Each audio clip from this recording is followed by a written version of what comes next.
என்னென்னமோ தடையை தாண்டி நாங்கள் ஆட்சி நடத்திட்டு இருக்கோம்னு சொல்கிற திமுக இந்த தடையை தாண்ட மாட்டேங்கிறாங்களே, இது தாண்ட முடியலையே உங்களால் அப்படின்ற மாதிரி பேசியிருக்காங்க. யார் அவங்க, எந்த தடையை பற்றி பேசுகிறாங்க பார்த்துருவோம் வாங்க. பாஜகவை சேர்ந்த தமிழிசை சவுந்தரராஜன் அவர்கள் அவங்க தான் என்ன சொல்லியிருக்காங்கன்னா, திமுக ஆகுன்னா பல தடைகளை தாண்டி நாங்கள் ஆட்சி நடத்திக்கிட்டு இருக்கோன்னு ரொம்ப பெருமையாக பேசுகிறாங்க. என்ன தாண்டிங்க தடையை தாண்டிங்க, எந்த தடையை தாண்டிங்க, உங்கள் ஆட்சியில் நடக்கிற மின் தடையவே உங்களால் தாண்ட முடியலையே அப்படின்ற மாதிரி சொல்லியிருக்காங்களாம். ஒன்றும் இல்லை, அக்கா வீட்டில் ஒரு நாள் நைட்டு 3 தடவை பவர் கட் ஆகி போச்சா. அதனால் டென்ஷன் ஆகிட்டாங்க அவங்க ஏரியாவில் இருக்க எல்லாம் மக்களும் விறுவிறுத்து. வெய்ய காலத்தில் பவர் கட்னா கொஞ்சம் டென்ஷனாக தான் இருக்கும், அதில் மாற்றுக்கிறதே கிடையாது. அந்த மாதிரி பவர் கட் ஆனதுனால் பாதிக்கப்பட்டு அந்த கருத்தை முன் வச்சுருக்கிறாங்க. பவர் கட்டே இல்லையா அப்படின்னு கேட்டால் அது சும்மா, இந்த மாதிரி இல்லவே இல்லை அப்படின்லாம் யாரும் சொல்ல முடியாது. அங்கங்கே பவர் கட்லாம் இருக்குது.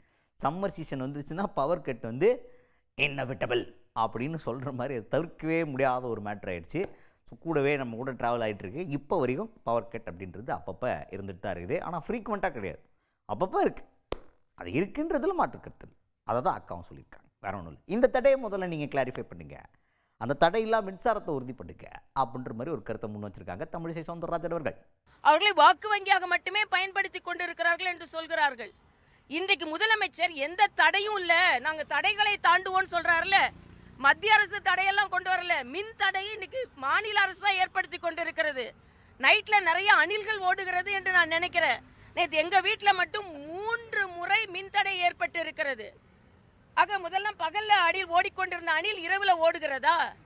தடை தடை என்று சொல்கிறீர்கள், முதல் மின் தடையை நீங்கள் தடை செய்யுங்கள். எந்த தடையை நாங்கள் தாண்டி கொண்டிருக்கிறோம் என்றால் மின் தடையை கூட நீங்க தாண்டல. சாமானிய மக்கள், நேற்று எங்க வீட்டுக்குள்ள பக்கத்துல உள்ள மக்கள்லாம் வெளியே வந்துட்டாங்க. போன் பண்ணா மின்துறை ஊழியர்கள் வருவதில்லை, ஏனென்றால் மின்துறை ஊழியர்கள் பற்றாக்குறை இருக்கிறது என்று சொல்கிறார்கள்.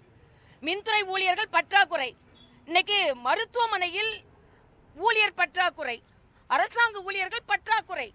ஆக எல்லா தடைகளையும் தாண்டணும். ஒரு மின் தடையை தாண்டுங்க, அதுக்கப்புறம் நீங்க தடைகளை தாண்டுறீங்களா இல்லையா நாங்க பாக்குறோம்.